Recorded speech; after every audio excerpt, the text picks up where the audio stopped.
उत्तर प्रदेश की पूर्व मुख्यमंत्री और बहुजन समाज पार्टी की राष्ट्रीय अध्यक्ष बहन मायावती जी ने कल देर रात को वन नेशन वन इलेक्शन का समर्थन है वो कर दिया। दरअसल बीएसपी की तरफ से बुलाई गई प्रेस कॉन्फ्रेंस के बाद बसपा ने इसे वन नेशन वन इलेक्शन का समर्थन है वो किया है। दरअसल केंद्र सरकार इसी सत्र के अंदर कैबिनेट के अंदर तो पास है वो कर चुकी है इस बिल को, विधेयक को अब संसद के अंदर लाना चाहती है, दो सदनों के अंदर, और उसके बाद जो कमेटी है उसे भेजना चाहती है। लेकिन देखना दिलचस्प होगा कि कब ये पेश होगा। लेकिन इसी बीच बीएसपी ने पहले ही इसका समर्थन कर दिया है। बीएसपी की तरफ से सुप्रीमो बहन मायावती जी की तरफ से प्रेस कॉन्फ्रेंस करके ये बताया गया कि वन नेशन वन इलेक्शन जो देश के लिए लागू किया जा रहा है, लाया जा रहा है, इसका बहुजन समाज पार्टी समर्थन है वो करती है। बहुजन समाज पार्टी की सुप्रीमो मायावती जी के समर्थन के बाद विपक्ष के अंदर खलबली मची हुई है। कांग्रेस पार्टी, समाजवादी पार्टी जैसी राजनीतिक दल इसका लगातार है वो विरोध कर रहा है। खासतौर से विपक्षी जो राजनीतिक दल है वो भी इसका लगातार है वो विरोध कर रहे हैं। लेकिन बीएसपी की तरफ से समर्थन करने के बाद बाकी राजनीतिक दलों के अंदर भी हलचल है वो मची हुई है, क्योंकि बहुजन समाज पार्टी की तरफ से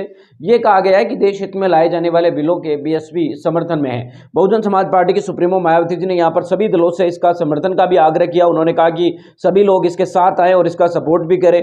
तो इसके साथ ही उन्होंने कांग्रेस और समाजवादी पार्टी के ऊपर जमकर निशाना भी साधा। कुल मिलाकर बात साफ नजर आ रही है कि वन नेशन वन इलेक्शन के मामले में बीएसपी वर्तमान भाजपा सरकार के द्वारा लाए जाने वाले बिल के समर्थन में वो खड़ी नजर आ रही है। साथ ही दूसरे दलों से भी उन्होंने अपील की है कि वो भी साथ आए और इस मामले के अंदर उनका एक तरीके से कार्रवाई है वो करे। बीएसपी अध्यक्ष मायावती जी की तरफ से यह प्रतिक्रिया सामने आई है। कुल मिलाकर बात साफ नजर आ रही है कि लोकसभा चुनाव और विधानसभा चुनाव के अंदर बहुजन समाज पार्टी के पास में कुछ हासिल हुआ नहीं। राज्यसभा में उनके पास एक सांसद है और विधानसभा के अंदर भी उनके पास एक ही सांसद है। तो ऐसे में कुल मिलाकर विधानसभा और लोकसभा दोनों जगह पर वो सपोर्ट नहीं कर सकती। राज्यसभा में केवल एक समर्थक है, जिससे बीजेपी के कोई खास फर्क है वो पड़ने वाला नहीं है। लेकिन उसके बावजूद बहुजन समाज पार्टी के अध्यक्ष मायावती जी ने प्रेस कॉन्फ्रेंस बुलाकर अपनी बात है वो रखी। दरअसल लोकसभा में उनका कोई प्रतिनिधित्व नहीं है, ऐसे में वो लोकसभा में अपनी बात नहीं